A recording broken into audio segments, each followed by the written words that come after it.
In this week's Parsha, the beginning of Parsha's DEVARIM, Moshe Rabbeinu begins his final speech to the Jewish people, in which he gives some rebuke. He has some words with the people before he takes leave of them. And he reminds them of the terrible episode of the spies. If we recall that the Jewish people are now poised to go into the land of Israel, and then they decide to send a reconnaissance mission, some spies to see what's going on. They see it will be very difficult to overtake the mighty nation living there, and they come back and they give a very negative report. And ultimately, because of that negative report, they are sentenced to death in the desert. They're not going to make it into the land of Israel. And the question that everybody wonders is, why? How could they possibly have believed this negative report? How could they doubt themselves? How could they doubt God after everything that they've seen? They're in Egypt. Obviously, you have the plagues, these unbelievable miracles. They cross an ocean. They hear God speak to them. Everything that they've seen, food coming down from the heavens, protection in the desert, everything they've seen, how could they fall? How could they succumb?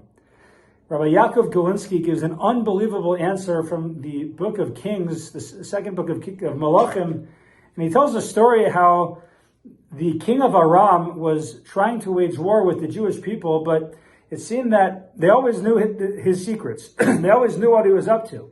And he felt that there must be a spy in their midst. Sure enough, one of his servants tells him, no, there's no spy. It's just the Israel people have the prophet Elisha, the great prophet Elisha, who knows what's going on. He knows even the conversation in your bedroom. He knows, he has this divine inspiration. He knows what's going on. That's how they're so prepared. So the king of Aram says, you know what? Let's go capture him then. Let's go fight him. So what does he do? He brings a massive force to his town where Elisha was at in Dosan, and brings a huge force around him. And at this point, Elisha's servant notices what's going on. He notices that there's this massive army surrounding them. And he's like, what do we do? And Elisha says, don't worry about it. We have more on our side than they have on their side. What did he mean?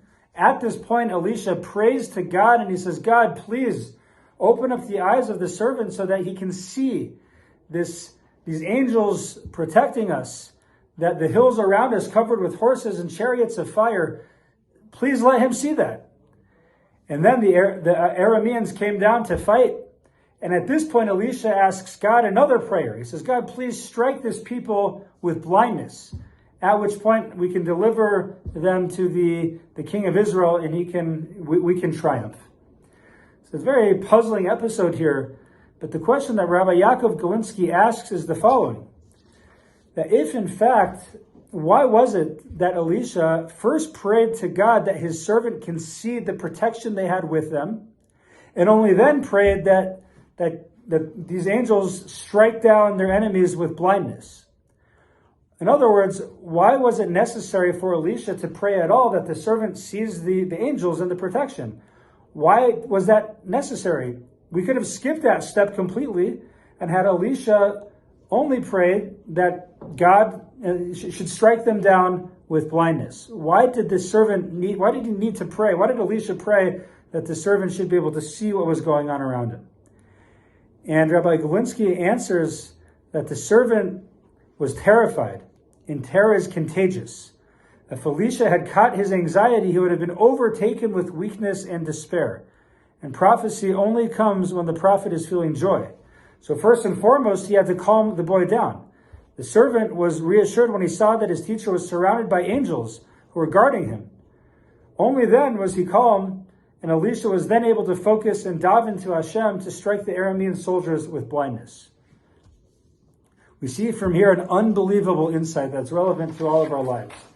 And that is that fear, terror, and anxiety is not only crippling to the person who suffers from it, but can also infect everybody else around as well. And what this means is that we have to do everything that we can to try to live our lives with a sense of menuchas hanefesh, with nachas ruach, with a sense of balance, a sense of calmness. And sometimes in life, indeed, it's not our fault, and we were anxious for things beyond our control, but we really ought and need to do everything we can to reach a point where we have peace of mind. And this, says Rabbi Galinsky, is likely the answer to how the spies were able to fall so drastically in the generation. The Torah tells us in this week's Parsha that the spies melted the hearts of the Jewish people. They inflicted them with this dread and terror. And once they had that, there was very little hope for them to be able to move forward. They didn't have that sense of calm, that sense of ease that is vital for a person to live their life with a sense of menuchas hanefesh, tranquility of the soul.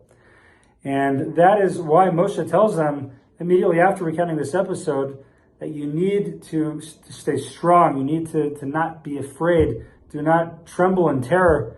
Stay strong as I take leave of you, as you proceed into the land of Israel. Do not fear. Stay strong the best you can. And I think this is a great message for us on the eve of Tisha B'Av. We've had a lot of difficult things in our past, but hopefully if we have that assurance and that confidence that we're still here, Hashem has maintained His promise to us,